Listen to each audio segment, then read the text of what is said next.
مبدئيا كده ان انا كل عاده جديده عايز ابنيها في حياتي عشان اغير بيها مستقبلي لازم هيكون قصادها عاده تانية لازم اكسرها واقضي عليها. الا دلوقتي انا هعمل مثلا عاده جديده، انا كمثلا كراجل مؤمن بفكره ان انا لازم اكون مثقف عشان اكون بقدم برامج مختلف، فانا لازم اكون عندي ثقافه عاليه. فالثقافه العاليه دي هتجيلي منين؟ هتجيلي عن طريق ان انا لازم اقرا. مقابل كده العاده اللي هكسرها اللي هي ايه؟ عاده الملل او عاده الكسل او عاده التسويف. على فكره دي من اكتر العادات اللي ممكن تدمر امه كامله، مش تدمر حياه بني ادم. لان انا كل ما هقول انا خليني بكره ابدا واجي بكره لا خليني بعده هبدا، يبقى انا استحاله عمري ما هبدا. عندنا جوه الدماغ بيحصل حاجه كده لما تيجي تبدا عاده جديدة. دايما دماغك لما بتكون في حاجه عاده بتعملها كل يوم ليها خلايا مخصصه موجوده في دماغك هي اللي بتشعرك بالراحه او بالسعاده، بتبتدي خليه جديده تتولد. فطبعا بني ادم نفسه دايما بيبقى عايز يكون مرتاح، بيبقى رافض تعب ورافض الم ورافض التفكير ورافض المجهود. فبيبتدي الخلايا الكبيره بتاعت العاده اللي هي كبرت عندك بقى لها سنين بتبتدي تاكل الخليه الصغيره اللي لسه مولوده بتاعت العاده اللي انت عايز تعملها. انا عملته النهارده وبكره جيت بعد بكره كسلت، خلاص اوتوماتيك عقلك عرف ان انت الموضوع بالنسبه لك مش ذو اهميه.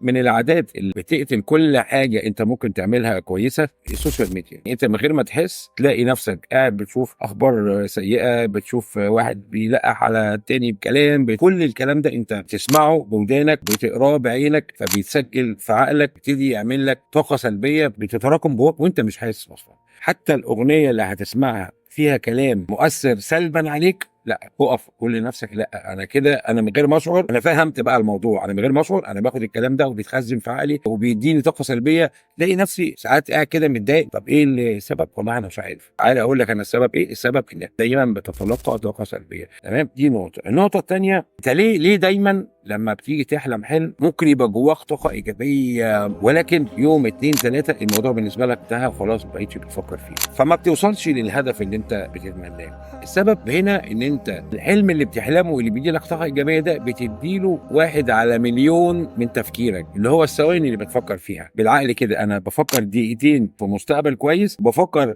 24 ساعه الا دقيقتين في احباط ومشاكل وذهول. حلمك ده لازم يبقى في عينك شايفه، في قلبك مؤمن بيه. مش عيب انك تكتبه على ورقه وتحطه في وش سريرك اول ما تفتح كده من عينك من النوم، تبص تلاقي كل يوم الصبح تفتح عينك عليها قبل ما تنام تبص عليها، دايما هتفكر فيها، هتلاقي نفسك لازم هتوصل لك. تعالى كده انت مثلا لو انت بتحلم انك تشتري مثلا عربيه مثلا مرسيدس موديل معين، والموضوع بقى في دماغك خلاص، يعني مفيش مجال، كل يوم عمال تفكر سلام العربيه فلانيه كذا، تلاقي نفسك طول ما انت ماشي في طريقك هتلاقي العربيه فلانه كده، هتلاقي عنها اعلان في الحته الفلانيه، وهتلاقي صاله العربيات الفلانيه حاطه نفس العربيه دي في مقدمه العربيات اصلا.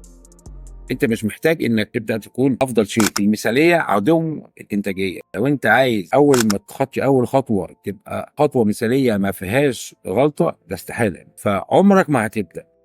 ليه؟ لان كل ما هتيجي تبدا هتلاقي في سهره، كل حاجه لازم تاخد وقتها عشان خاطر توصل بيها للهدف اللي انت عايزه.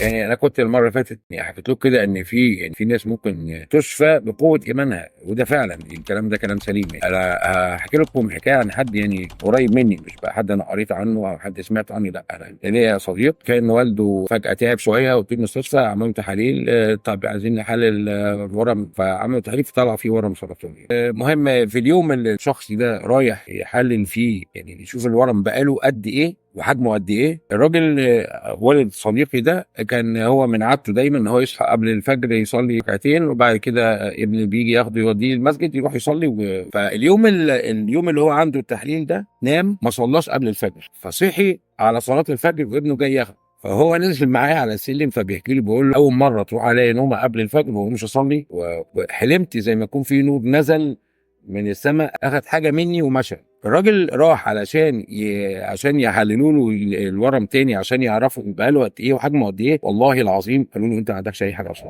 الورم مش موجود. الدكاتره كانت بتستغرب، يعني التحليل اصلا ما بقالوش فتره بسيطه واحنا متاكدين ان في ورم. ليه؟ هو عنده قوة إيمان بنقطة. أنا لما سألته قال لي أنا عملت إيه؟ إن أنا عندي يقين. النبي صلى الله عليه وسلم قال داووا مرضاكم بالصدقة، ده اللي حصل قبل ما يحصل معاه الكلام ده. اللي هو تصدق على ناس يعني في دولة تانية عندهم مجاعة، فذبح عندهم ذبيحة ووزعها بيقين إن داووا مرضاكم بالصدقة. ويعني اخيرا كده احنا ممكن كلمه كده نختم بيها، ان انا لو مش هتقدم كل يوم حتى ولا 1%، فانا متاخر كل يوم سنه كامله. فكري في تقديم المحتوى ده اصلاح لنفوس الناس اللي هي بدات تتكسر وبقت متهالكه. حتى شباب النهارده يعني تحس ان هو تايه، محتاج حد ياخد بايده عشان خاطر يوصله لطريق يمشي عليه يوصل لمكان كويس. طبعا احنا كده بنختم الحلقه بتاعتنا النهارده، وان شاء الله تبقى لينا لقاء تاني.